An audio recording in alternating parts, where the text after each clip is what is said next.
पहले एक पूंछ भी होती थी, उपयोग करने अनुपयोगी होने की वजह से वो गायब हो गई। ऐसे वोट डालने का अधिकार का निश्चित उपयोग करते रहिए, नहीं तो हालात वो पैदा हो जाएंगे कि आपके पास ये अधिकार नहीं रहेगा, आपको बचा भी नहीं पाओगे। घर से बाहर निकलिए, वोट जरूर डालिए और संविधान विरोधी फांसीवादी शक्तियों के विरुद्ध वोट डालिए।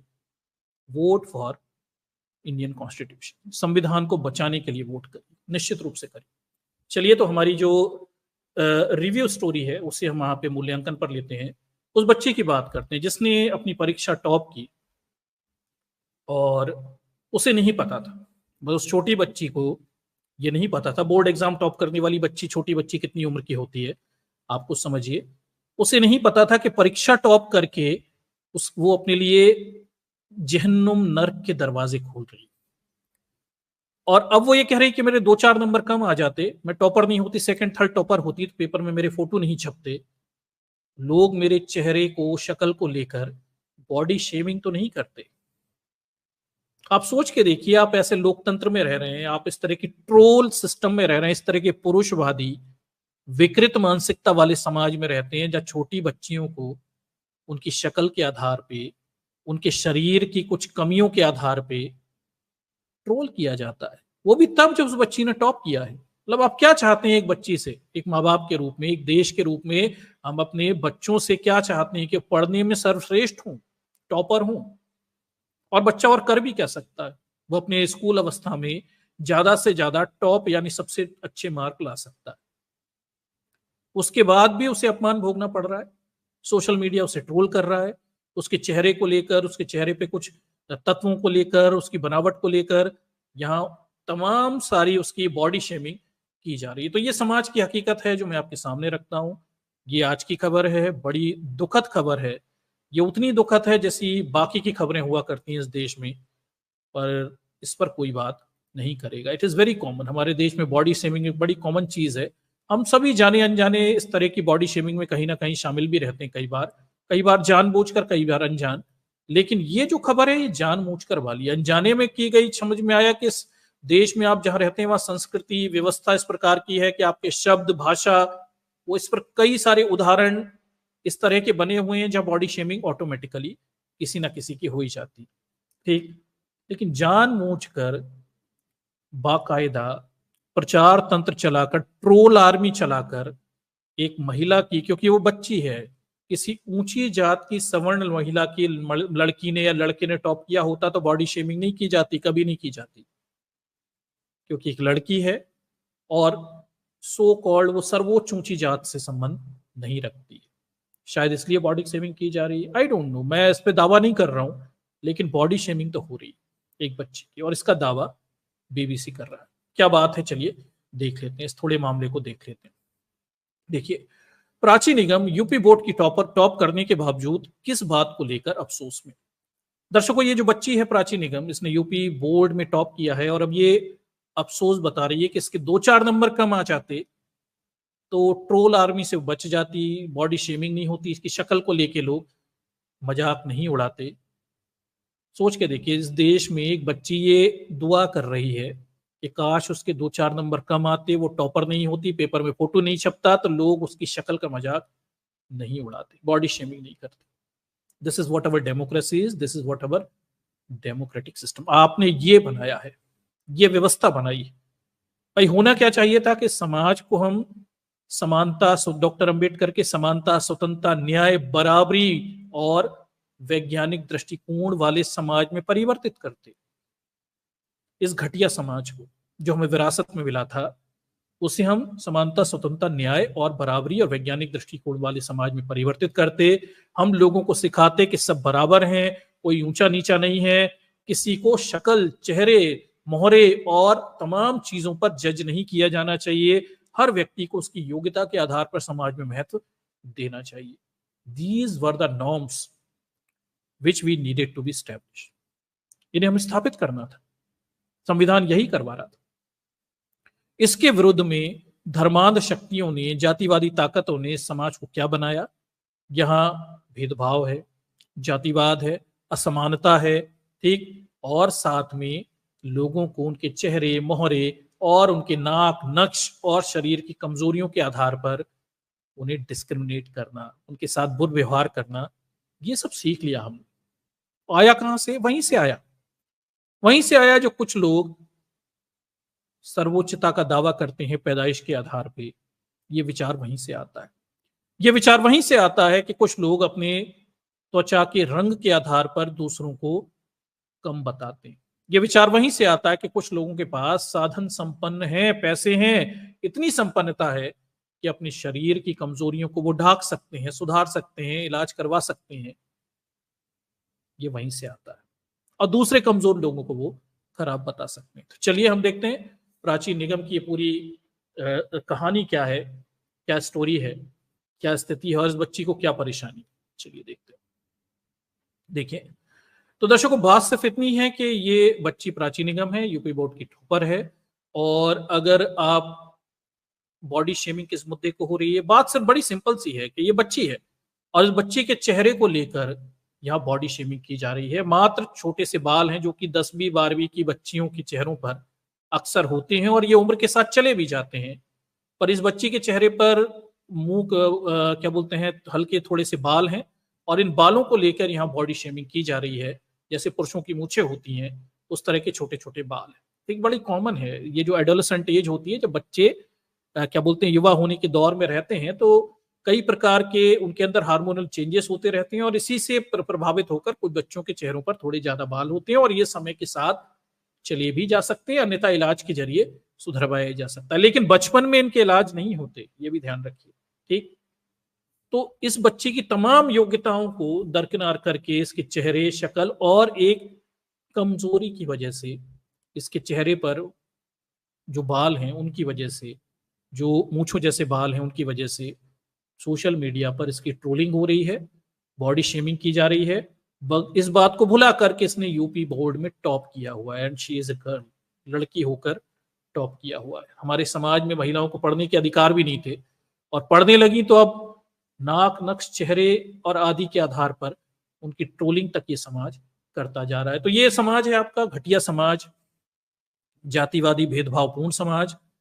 और मजेदार बात यह है कि वो ट्रोलर्स जो सोशल मीडिया पे बैठे हुए हैं वो शायद 5वीं पास भी नहीं होंगे, उन्होंने कभी अपने जीवन में फर्स्ट डिवीजन नहीं हासिल की होगी, थर्ड डिविजनल ज्यादातर सोशल मीडिया वाले ये लोग ये एक टॉपर को ट्रोल कर रहे हैं। आप देखिए, मतलब इस देश का दुर्भाग्य देखिए कि इस देश की cream, best of the Prince, सबसे बेहतर दिमाग वाले लोगों को ट्रोल कर रहे हैं। कौन? थर्ड डिवीजन वाले, वो सोशल मीडिया के टुच्चे, वो ट्रोल जो कुछ नहीं करते, बैठ के खाते रहते हैं और अपने मोबाइल को हाथ में लेकर, क्योंकि जातिवाद से उन्हें सस्ता, व्यवस्था, संसाधन सब फ्री में मिल गए, तो बैठे रहते हैं, पेट बढ़ाते रहते हैं। खुद के मोटे पेट होंगे, खुद के भी बहुत सारे बाल होंगे, ठीक है, लेकिन दूसरी बच्ची को ये ट्रोल कर रहे हैं क्योंकि बच्ची कमजोर घर से है, आम परिवार से है और उसके चेहरे मोहरे को लेके, वर्ण को लेकर और उसके शरीर में थोड़ी सी कमजोरी को लेकर ये उसे ट्रोल कर रहा है। ये आपका समाज है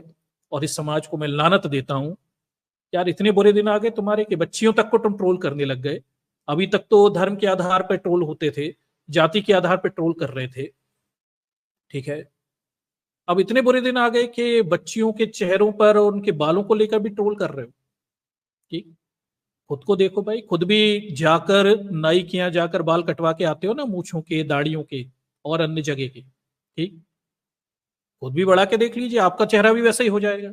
दूसरों को जिस आधार पे, ज्यादातर ट्रोलर्स में से पुरुष होंगे, मुझे नहीं लगता कोई महिला इस बच्ची को ट्रेल करती होगी, ये सब आदमी होंगे और ये कभी थर्ड डिवीजन से ज्यादा कभी पास नहीं हुए होंगे, इसलिए इनसे उस महिला की, बच्ची की सफलता पच नहीं रही होगी संभवतः। ठीक, यार खुद के पुरुषों के तो खुद के इतने बाल होते हैं यार, ये बालों के लेकर किसी महिला को ट्रोल कैसे कर सकता है कोई पुरुष? मुझे तो समझ में नहीं आता किस तरह का पुरुषवाद है। एक पुरुष के शरीर के सारे ही भागों में गंदे और ऊंचे बड़े बाल होते हैं जिसे वो कटाते रहते हैं निरंतर, रोज दाढ़ी बनाते हैं, और किसी महिला को ट्रोल, किसी बच्ची को ट्रोल कर रहे हो? शर्म भी है कि नहीं? और ये क्या दोगला चरित्र है? ठीक, किस तरह के दोहरे व्यवहार समाज में स्थापित। इन सब का मूल कारण वो जातिवादी धर्मांध व्यवस्था जो आपको ये सिखाती है कि अगर कमजोर वर्ग से कोई व्यक्ति कुछ अच्छा करे तो उसे हतोत्साहित करने के कुछ तरीके ढूंढ लो। अगर ये बच्ची टॉपर हो गई, अगर ये उच्च वर्ण की बच्ची होती, श्रेष्ठ वर्ण की बच्ची होती, कोई समस्या नहीं थी। ठीक है, कमजोर वर्ण से आ गई, रंग से भी इनके हिसाब से नहीं है, तो इसे हतोत्साहित करने के इसका ऐसा हाल करो कि जीवन में फिर से ये टॉप करने की हिम्मत ना करे और वो जगह छूट जाए, वो केवल श्रेष्ठ उच्च वर्ण के लोगों के लिए जगह बनी रहे। ये मानसिकता काम करती है। मैं आपको इसके पीछे के मनोज्ञान पे बात कर रहा हूं कि ट्रोल क्यों किया जा रहा है। ट्रोल इसलिए क्योंकि रंग की वजह से, कमजोर वर्ण की वजह से, कमजोर जातिगत स्थिति की वजह से, पारिवारिक आर्थिक स्थितियों की वजह से इस बच्ची को अभी इतना ट्रोल कर दो कि वो अभी से कसम खा ली उसने कि अभी से कह रही कि कम नंबर आए। शायद उसके जीवन में ये जो फियर साइकोसिस जीवन भर बना रहेगा, वो कभी इस चीज से बचेगी कि उस ऐसा कुछ ना करे कि उसका फोटो कभी मीडिया में छपे और लोग फिर से उसका मजाक उड़ाए। यहां भी जातिवादी मानसिकता है, नस्लवादी मानसिकता है और श्रेष्ठतावादी विचार दिखता है। ठीक, देखिए प्राची निगम ने यूपी बोर्ड परीक्षा टॉप की, लेकिन सोशल मीडिया पर कुछ लोगों ने ट्रोल किया हुआ है, कुछ लोगों ने सराहा हुआ है। ट्रोलर भी हैं, कुछ सराहने वाले भी। ठीक है, ये यहाँ पे बताई गई। अब क्या कह रही है प्राची निगम, देखिए ये स्कूल में पढ़ते हुए उनका चित्र है और देखिए वो क्या कह रही है। इस ट्रोलिंग और भीड़ को देखकर सोचती हूं कि मैं 1-2 नंबर कम आते तो अच्छा रहता, मैं टॉप नहीं करती तो लोग मेरे शक्ल पर ध्यान नहीं जाता। तो दर्शकों, इस बच्ची को कभी अपने जीवन में को लेके भेदभाव नहीं सहना पड़ा। स्कूल में मास्टरों ने, बच्चों दोस्तों यारों ने, मतलब सोच के देखिए, इसके दोस्त यारों बच्चों ने इसकी ट्रोलिंग नहीं किया कभी, ना माँ बाप ने की, ना टीचर्स ने की। ये 2 कौड़ी के सोशल मीडिया के लोग इस बच्ची को ट्रोल कर रहे हैं इसकी शक्ल को लेकर। हद देखिए।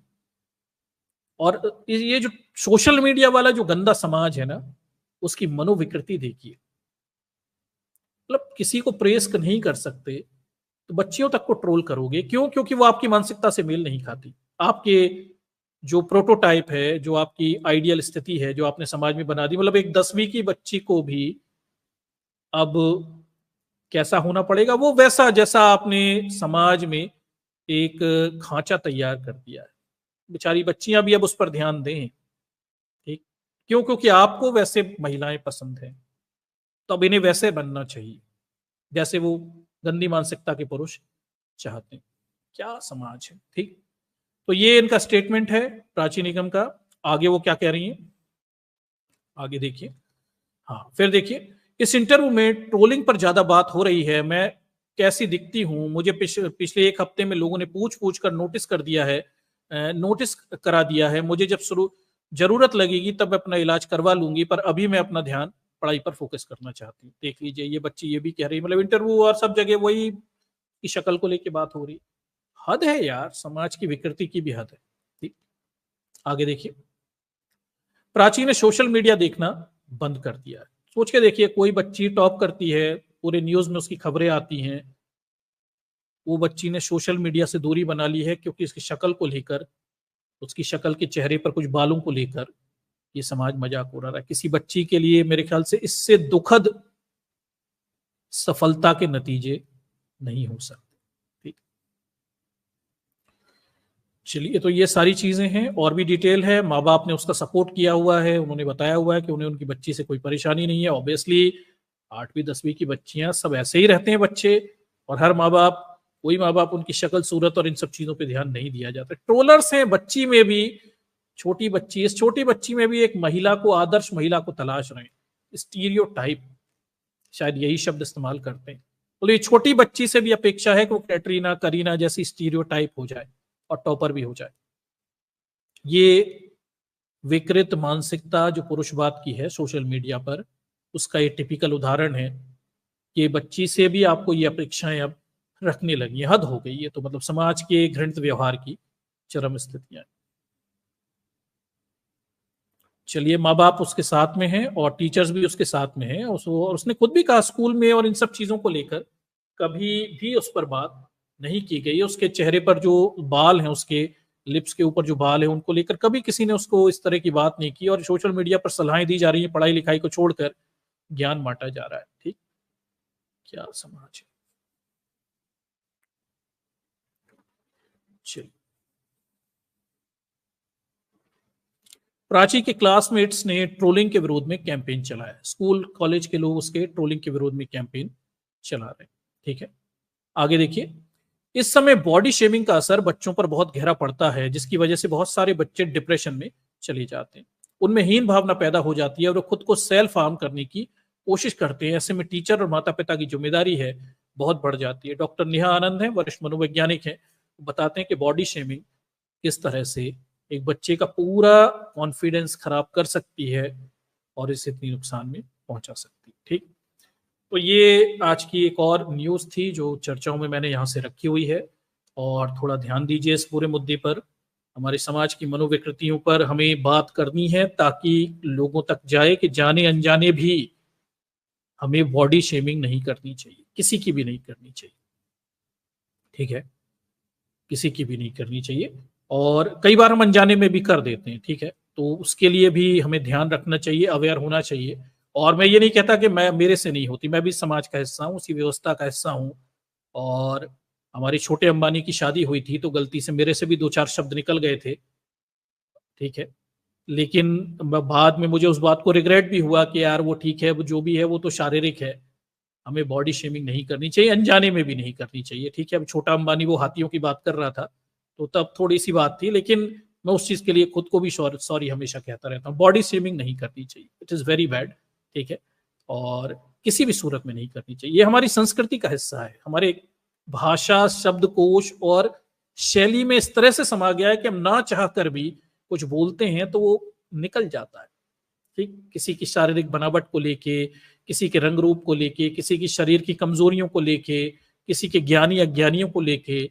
हमारी भाषा ऐसी है, जो हिंदी भाषा है ना, इस भाषा में शब्द ही बॉडी शेमिंग के हिसाब से गढ़े बने रचे हुए, इसलिए निकल जाते हैं और हम सबको इस चीज का ध्यान रखना चाहिए। ठीक, मैं भी व्यक्तिगत रूप से बहुत कोशिश करता हूं कि ऐसे शब्द ना ही निकलें जो कि उस भाषा का हिस्सा है, पार्ट ऑफ स्पीच है, फिगर ऑफ स्पीच है, फिर भी ना निकले। ठीक, लेकिन बाकी सबको भी मेरी सलाह है कि कोशिश करिए, किसी का कॉन्फिडेंस हमें नहीं तोड़ना। हम किसी को अगर प्रमोट नहीं कर सकते तो उसे डिमोटिवेट भी ना करें। ठीक, अच्छे से ध्यान रखिए और कोशिश करिए कि हम बच्चों को प्रमोट ही करें, उन्हें अच्छा करने के लिए प्रेरित करें, वो आगे बढ़ें, ना कि उन्हें उनके किसी कमजोरी के आधार पर डिमोटिवेट की जाए। ठीक है, इसे थोड़ा सा ध्यान रखिए। तो ये हो जाता है, जाने अनजाने भी हो जाता है, पर सोशल मीडिया वाले तो जानबूझ के कर रहे हैं, वो तो उनका स्पष्ट जो लिंग भेद और जातिवादी रवैया है वो साफ दिखता है। ठीक है, ये समाज देखिए नस्लवादी भी है, भारतीय समाज जातिवादी भी है, भारतीय समाज नस्लवादी भी है। ये कोले गोरे काले के आधार पर भी भेदभाव करता है, इसे भी ध्यान रखिएगा। ठीक है, जब भारत में हम जातिवाद की बात करते हैं तो इस जातिवाद में एक चीज समझिए, वर्गवाद, लिंग भेद, नस्लवाद, ये भी समाया हुआ है। भारत के जातिवाद में इनहेरेंट कैरेक्टर्स हैं। ठीक है, इसे अलग मत करके देखिए। आप यूरोप की बात करते हैं, उन्होंने कहा वहां तो रेशियलिज्म है, रेशियलिज्म होगा, पर भारत का जो कास्टिज्म है ना, इसमें इनहेरेंट रेशियलिज्म है। यहां स्पष्ट रूप से गोरे काले पे समाज बटा हुआ है, काले लोगों को बड़ा अपमान भोगना पड़ता है गोरों के द्वारा। और आपकी भाषा, संस्कृति, शैलियां ऐसी बनी हैं कि जाने अनजाने आप बोलते समय कहीं ना कहीं रंग के आधार पर किसी के साथ भेदभाव कर ही देते हैं, बोलते समय आपको पता भी नहीं रहता। ठीक, इसे ध्यान रखिए। तो ये जो जातिवाद का जब विरोध होता है तो वर्गवाद इसमें शामिल है, इसमें नस्लवाद शामिल है, इसमें लिंग भेद शामिल है, महिलाओं के विरुद्ध जाने अनजाने, थर्ड जेंडर के विरुद्ध जाने अनजाने हमारे मुहावरे बने हुए हैं यार। इस भाषा में तीसरे लिंग के प्रति निम्न स्तर के मुहावरे बने हुए, तो उसमें उनकी थोड़ी गलती है। ठीक है, इसे समझिए। तो इससे बचिए, कोशिश करिए ये चीज जनरलाइज ना हो। अपने बोलचाल में भी ध्यान रखिए। मैं भी व्यक्तिगत रूप से बहुत कोशिश करता हूं कि मैं इसे एलिमिनेट कर दूं, क्योंकि मेरा इरादा नहीं होता, पर पार्ट ऑफ स्पीच है, वो हिंदी है ही ऐसी, उसमें कई मुहावरे ऐसे हैं जो वहां पे आ जाते हैं। भाई बात बात में हिंदी के मुहावरे आप देखिए, आप इतिहास पढ़िए, जगह जगह मिल जाता है, नपुंसक नपुंसक शब्द मिल जाता है। यार यार, अब उसमें किसी व्यक्ति की गलती थोड़ी है, पर आपने मुहावरे ऐसे बना के रखे हो। ठीक, चूड़ियां पहन रखी हैं, क्या इस तरह के मुहावरे आपको मिल जाते हैं। अब इसमें चूड़ियां मतलब महिलाएं कोई कमजोर थोड़ी होती हैं जो चूड़ियां पहन रखी, पुरुष एक दूसरे को लानतें देने के लिए इस्तेमाल करेंगे। ठीक, ये अपने आप में भाषा बनी इस तरह से। भाषा किसी भी समाज, संस्कृति का प्रतिरूप ही होती है। आपका समाज जातिवादी है, उसमें लिंग भेद है, उसमें स्त्री पुरुष भेदभाव है, उसमें रेशियलिज्म है, काले गोरे के भेद हैं, उसमें सारी गंदगियां दुनिया भर की समाई है। जातिवाद अपने आप में दुनिया के सारे भेदभावों का एक शाब्दिक प्रतिरूप है। आप किसी को कास्टिस्ट कह रहे हैं ना, कोई जातिवादी है, तो इसका मतलब आपने दुनिया के सारे भेदभाव का एक शब्द बोल दिया, इसमें सब आ जाता है।